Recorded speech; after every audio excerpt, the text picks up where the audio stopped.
How's it going, guys? White Rabbit here. Today I just wanted to talk a little bit about the recent death of Prince. Now, I was planning on making this video a few days ago, but decided not to. But before I woke up, before I became a Christian, and many years ago, I was a big fan of Prince. Big fan. I had several of his CDs, I had a few of his songs on vinyl. I was a big fan. And to this day, probably his song Nothing Compares to You, I haven't heard it for a while, but it's probably still one of my favorite songs of all time. But anyway, I wanted to make this video because I've been seeing a lot of people within the truth movement talking about this interview he did where he talked about chemtrails.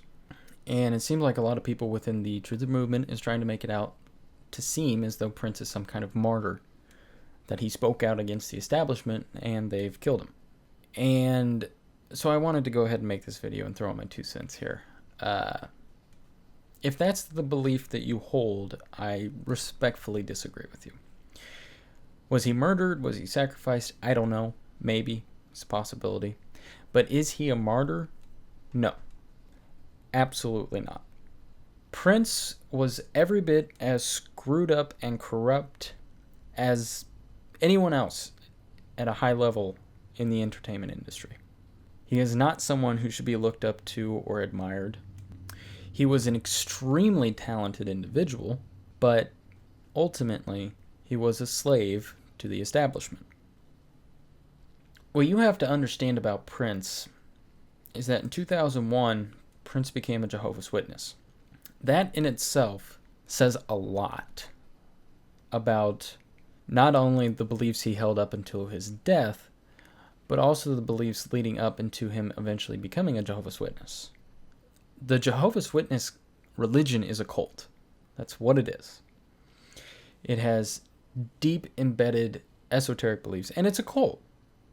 It builds off of the occult, and it is a cult.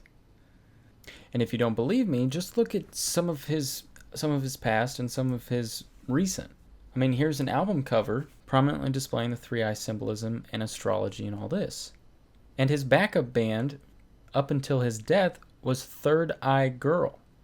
On the album cover for Controversy, he's barely clothed in the shower, and there's a crucifix on the wall.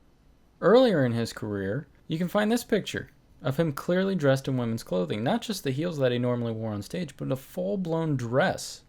Now, this is especially interesting to me because of the recent death of David Bowie, of course, another androgynous male within the entertainment industry that recently passed away. Is there some kind of correlation? Is there something deep going on behind the scenes? Maybe, I don't know. He even at one point changed his name to a symbol, same symbol that is on his guitar. And that symbol just coincidentally happens to be the combination of the male and the female symbol. Again, more androgyny. And then you look at arguably his most popular song, Purple Rain.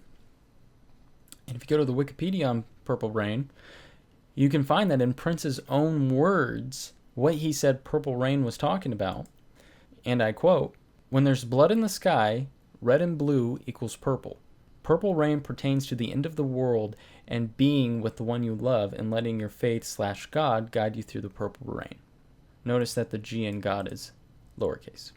Guys, if y'all go and watch my red and blue symbolism video on my main channel, you'll understand the significance of this, and the significance of this, and the significance of this, and the significance of this, and the significance of this, and all these things. Folks, the things you got to understand about this Jehovah's Witness cult thing is that they are obsessed with prophecy, and they are obsessed with the end of the world. They're obsessed with it. And never mind the fact that their prophecies never come true, but they're obsessed with it. So Prince getting on TV and talking about chemtrails and the end of the world and stuff, it's because he was a Jehovah's Witness. He's just another slave.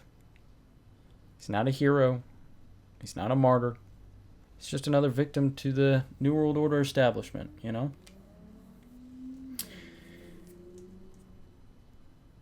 Anyway, I just wanted to clear that up. I mean, I don't know. Maybe I'm totally off base here. Maybe you guys were already fully aware of this, but I don't know. It just seemed like with some of the videos that were coming out Seemed like some people were trying to make a hero out of him, and or trying to conclude that he was murdered because he said these things, you know, about chemtrails. And that's not it at all, you know. If he was in fact murdered, it had a whole lot more to do with this than with this, I guarantee you. So, if you haven't already, please like and subscribe. Thanks, and God bless.